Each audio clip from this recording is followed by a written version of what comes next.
আপনি যদি ১০০ জন লোককে আহার না করাতে পারেন তবে কেবল একজনকে হলেও আহার করান। একটি মোমবাতি থেকে হাজার হাজার মোমবাতি আলোকিত করা যায়, এতে মোমবাতির জীবন ছোট হয় না। তেমনি সুখ সবার মধ্যে ভাগ করলে কখনো কমে যায় না। দয়ালু শব্দগুলি সংক্ষিপ্ত এবং বলতে সহজ হতে পারে, তবে তাদের প্রতিধ্বনিগুলি সত্যই অন্তহীন। জীবনের লক্ষ্য নিছক বেঁচে থাকার নয়, বরং সাফল্য অর্জনের এবং কিছু আবেগ, কিছু মমতা, কিছু হাস্যরস দিয়ে উপভোগের। স্বাস্থ্য হলো সর্বাধিক উপহার, সন্তুষ্টি সর্বাধিক সম্পদ, বিশ্বস্ততা সর্বোত্তম সম্পদ। অন্ধকার মুহূর্তগুলির মধ্যেই আমাদের অবশ্যই আলোর দিশা খুঁজে পাওয়ার লক্ষ্য হওয়া উচিত। আপনার দিশা সর্বকষ্টের মধ্যে একমাত্র সফলতার কিরণের দিকে রাখুন। দেখবেন আপনার দুঃখ ছায়ার মতো আপনার পিছনে মিলিয়ে যাবে। প্রত্যেকের ভিতরে বিশ্ব পরিবর্তনের একটি সম্ভাবনা রয়েছে। এই সম্ভাবনা কতটা মহান তা নির্ভর করছে আপনার বিচার বুদ্ধির উপর।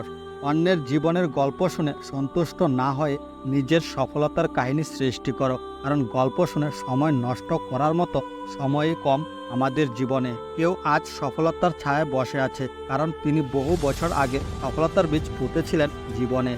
আপনি যদি অন্যের নেতিবাচক চিন্তাগুলির প্রত্যাশাগুলি গ্রহণ করেন, তবে আপনি কখনোই জীবনে সফল হতে পারবেন না।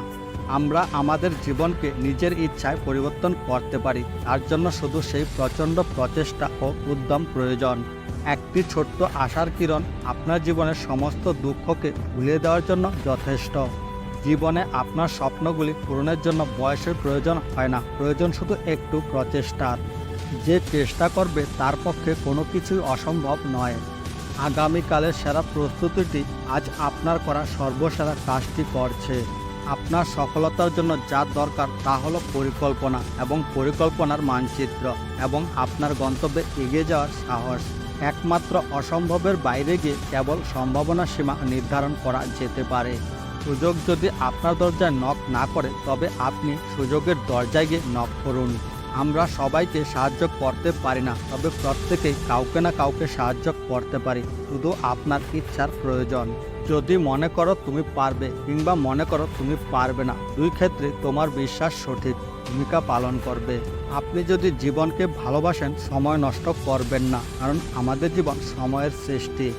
সময় অনেকটি বালির দানার মতো, হাত থেকে বেরিয়ে গেলে আর ফিরে পাওয়া যায় না। আপনি নিজের সময় কোথায় বিনিয়োগ করছেন তা সর্বদা বিশেষ লক্ষ্য রাখা প্রয়োজন, কারণ সময় নষ্ট করা অর্থের অপচয়ের চেয়েও শতগুণে খারাপ। জীবনে সফল হতে নিজের সময় কোনো অলস ব্যক্তির সাথে অযথা ব্যয় করতে নেই, কারণ সফলতা ও অলসতা একে অপরের শত্রু। নিজের কাজকে কখনো অন্যকে বোঝাতে যেও না, কারণ লোকে সেটাই শুনবে যেটা তারা শুনতে চায়। আমরা যদি সচেতন ও সক্ষম হয়ে সমস্ত জিনিস করি, তবে আমরা নিজের কর্ম ফলে হতবাক হয়ে যাব। আপনার আজকের সিদ্ধান্তই এক মুহূর্তে আপনার কালকের ভাগ্য রূপান্তরিত করতে পারে, তাই সিদ্ধান্ত বুদ্ধির সাথে নিন। সফল মানুষেরা কাজ করে যায়, তারা ভুল করে, ভুল শোধরায় এবং এভাবে জীবনে এগিয়ে যায়, কিন্তু তারা কখনো হার মানে না।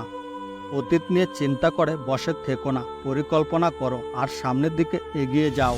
গতকালকের দিনটা যেন তোমার আজকের দিনটা ক্ষতি করতে না পারে। কাল কি হয়েছে তা না ভেবে আজকে কাজ করো এবং আগামীর দিকে এগিয়ে যাও। আমি সর্বদা এগিয়ে যাওয়ার চিন্তা নিয়ে পথ চলা শুরু করি, কখনো কোথাও থেমে থাকতে চাই না।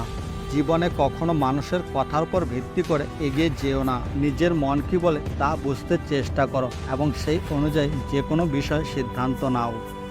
এক জায়গায় দাঁড়িয়ে জীবন পার করে দেওয়া মানে সৃষ্টিকর্তার দেওয়া উপহারের প্রতি অবিচার করা, তাই এগিয়ে যাও। তুমি চাইলেও পেছনে যেতে পারবে না, তবে সামনে না গিয়ে থেমে আছো কেন? বিশ্বাস মানে হচ্ছে সামনে কিছু না দেখা সত্ত্বেও সামনে এগিয়ে যাওয়া। সময়ে সব কিছু পরিষ্কার দেখা যাবে। জীবনে এগিয়ে যাওয়ার জন্য নিজের সামনে একটি লক্ষ্য ঠিক করো, তারপর তার দিকে এগিয়ে যাও। জীবনে চলার পথে তো কতই বাধা আসে, এই বলে কেউ তো আর থেমে থাকে না। জীবনে সকলকে এগিয়ে যেতে হবে। সামনে এগিয়ে যাওয়ার জন্য তোমার সব জানার প্রয়োজন নেই, শুধু সামনে পা বাড়াও, একে একে সবই জানতে পারবে। ইতিবাচক মনোভাব নিয়ে যদি চিন্তা করো, তবে মানুষের সমালোচনাকেও এগিয়ে যাওয়ার প্রেরণা হিসেবে মেনে নেওয়া যায়। শুধু সামনে এগিয়ে যাও, কে কি বলছে তাতে কান দিও না। নিজের ভালোর জন্য যা করতে হবে করতে থাকো। বন্ধুরা, ভিডিওটি এই পর্যন্তই। সবাই ভালো থাকবেন, দেখা হচ্ছে পরের ভিডিওতে।